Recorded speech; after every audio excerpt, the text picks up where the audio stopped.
Om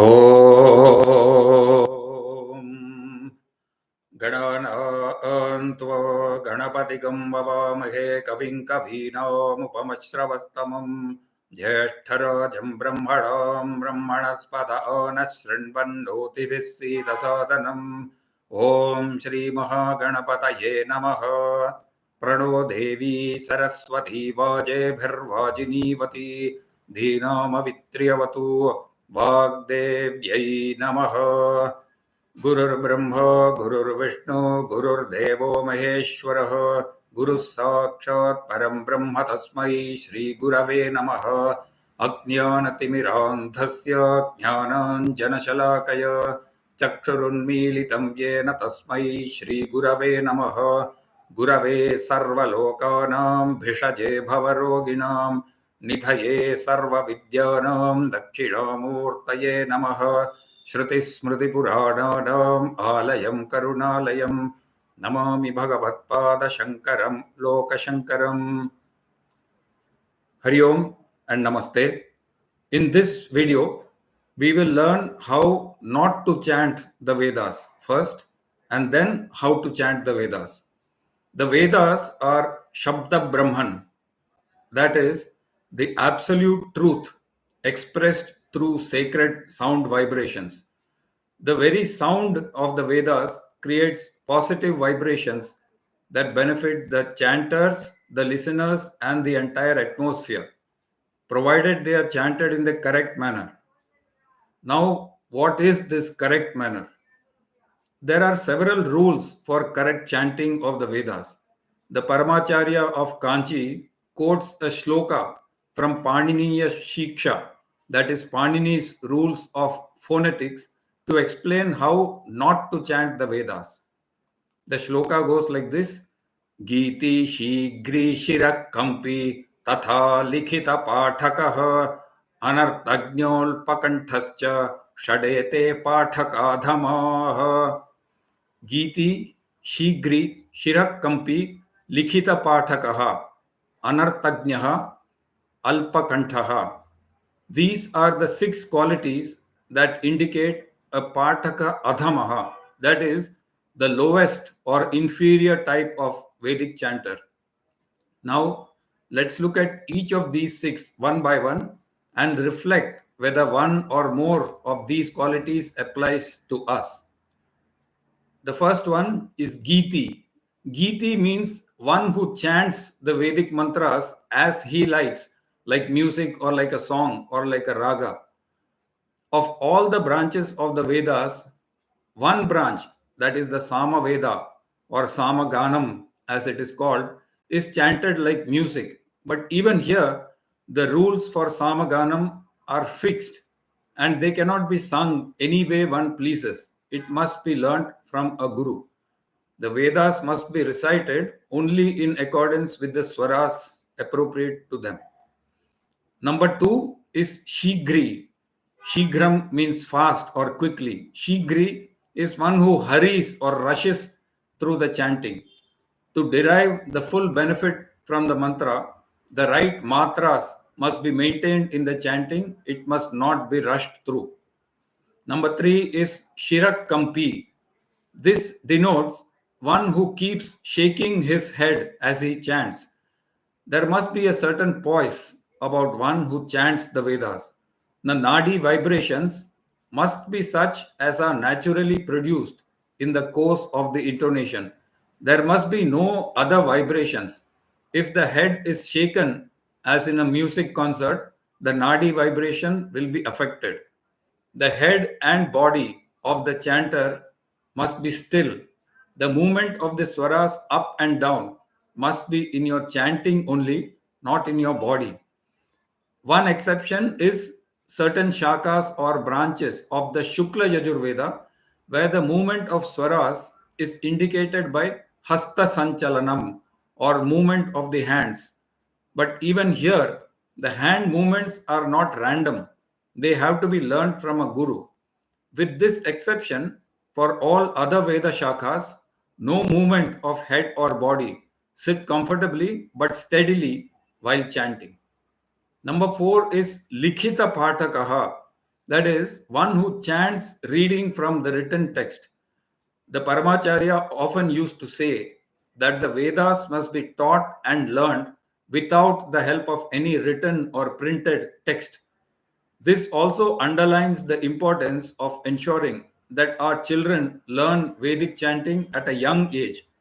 The right age for Yagnopavita Samskara, as prescribed by the Shastras, is what is called Garbhashtamam. That is, when the boy is about 7 years and 3 months old.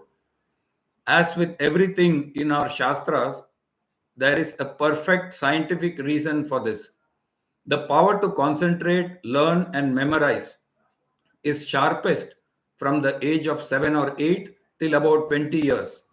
After the Yagnopavita Samskara, the boy is taught first to perform Nitya Anushtanams like Trikala Sandhyavandanam, which must be performed daily, lifelong. At the first Upakarma, following the investiture with the Yagnopavita, the boy must start learning the Vedas. In fact, the Upakarma itself includes a ritual called Vedarambhaha, which means the beginning of the study of the Vedas. Many of us have seen how young boys learn and memorize the Vedas quickly, easily, and perfectly, as compared to those who start learning at a later age.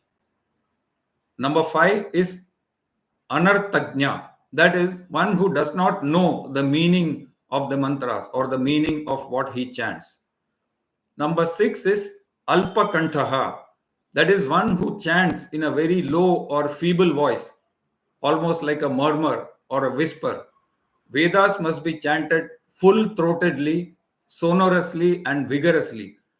The sound of the mantras benefits the person chanting as well as those listening by producing vibrations in the nadis of both. As it fills the air, it will be beneficial in this world and the next. That is the reason the Vedas must be chanted vigorously so that the sound reaches the maximum possible limits. So, all those belonging to these 6 categories are described as Pathaka Adhamaha, that is, belonging to the lowest or inferior types among those who chant the Vedas. Here, a word of encouragement for those who fall in the category of Likhita Patakaha and Anartagnaha, those who did not have an opportunity to learn the Vedas at a young age and started late in life must not get discouraged because they find it difficult to memorize the mantras and have to refer to a book. For such people, it is better to refer to the book but chant correctly.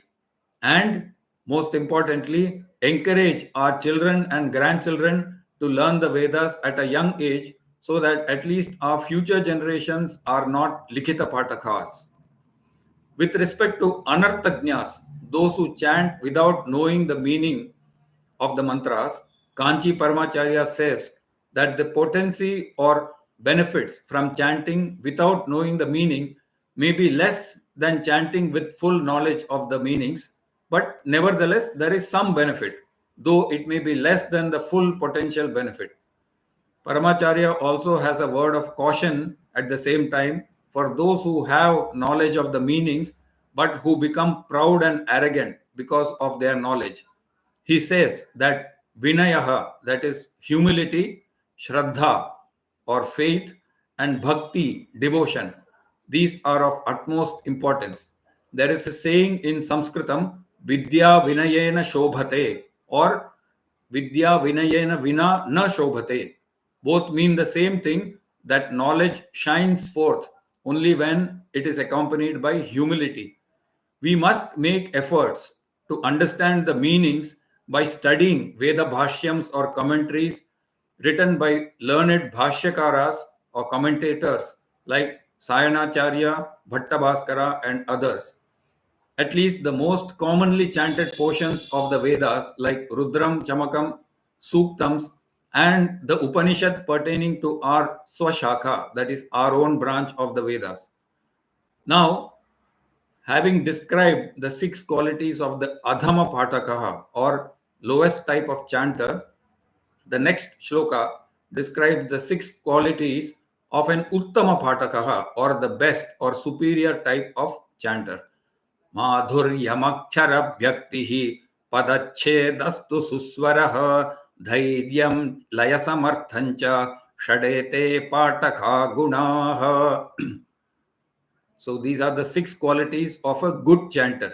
Let us look at these also one by one. The first is madhuryam. The chanting must be sweet and pleasant to hear. Number 2 is akshara vyaktihi. Every single akshara or letter must be correctly pronounced. Padachchedaha. In Sanskritam and especially in the Vedas, several words are often joined together into a complex word. This joining of words is called sandhi. Correct understanding of padams or the individual words that make up a complex word is important for a chanter. To become good at akshara vyaktihi and padachchedaha, and also to begin to understand the meaning of the mantras, it is important to have at least a basic knowledge of Sanskritam. It also helps a lot to learn the Devanagari script. Certain scripts, like the Tamil script or the Roman script, which is used for English, must especially be avoided for the Vedas because these scripts are not suited for Sanskritam, and Sanskritam is the language of the Vedas. Those who use these scripts for the Vedas are bound to make mistakes in Ucharanam or pronunciation while chanting. Number 4 is Suswaraha. The Vedic swaras like Udatta, Anudatta, Swarita, and Dirgha Swarita must be chanted correctly at the appropriate places. Dhairyam, that is number 5. The chanter must chant confidently and boldly and also patiently. That is, at the correct speed without hurrying the chanting. Excessive speed destroys the beauty of the chanting. Number 6 is Laya Samartham. Layaha means rhythm. The chanting must be rhythmic. The movement of the swaras up and down must be smooth and not in jerks. For example, the mantra that we chanted at the beginning, Gananantva, Ganapati Prarthana, it must be chanted smoothly. Just to give an example, Gananantva, Ganapatigam Havamahe, and so on. This is the way it must be chanted smoothly and not like this. Ganana Antva, that is in jerks. So the swaram movements up and down must be followed. They must be maintained, but that movement up and down has to be with proper layaha or rhythm. It must be smooth and not jerky. Your chanting must always be smooth. So to sum up, let us recall the 2 shlokas that describe the qualities of an inferior and a superior chanter. गीति शीघ्री शिरकंपी तथा लिखित पाठकः अनर्थज्ञोल्पकण्ठश्च षडेते पाठकाधमाः माधुर्यमक्षरव्यक्तिः पदच्छेदस्तु सुस्वरः धैर्यं लयसमर्थञ्च षडेते पाठका गुणाः. So let us pray to Mata Saraswati to make us uttama pathakas and not adhama pathakas. We must also make efforts in this direction by remembering these 2 shlokas always, learning the Vedas from a learned guru, and practicing regularly. If you are a youngster, start learning the Vedas now. If you are a parent or a grandparent, please encourage the boys and young men in your family to learn the Vedas now so that they can easily become Uttama Pathakas. So let us conclude with a Shanti mantra. Om Asatoma Sadgamaya Tamasoma Jyotirgamaya Mrityorma Amritangamaya Om Shanti Shanti Shanti. Hari Om. Thanks for watching. Dhanyavadaha.